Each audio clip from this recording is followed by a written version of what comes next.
guys, PhongVLG here. Before we start today's video, I just want to give a big shout out to my boy Joel. This whole video that you guys are about to see was filmed and created by him.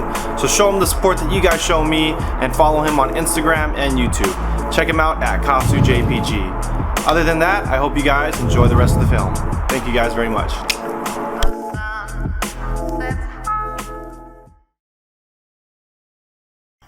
Hey, what's up guys? This is my 2018 Honda Civic Si. Just recently got her back from Book and Slate Performances. The stock block blew originally from the amount of power that I was pushing on it. The rods in this car are not that strong, and what ended up happening due to the power is we just shot that stock rod.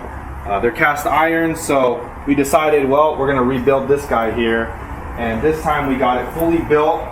We are running this time JE Pistons, Run VC rods, or Brian Crower rods, as well as valve springs from Brian Crower. We are also running ARP Headstuds, and then it's sleeved by Darton sleeves. So everything is forged internals now.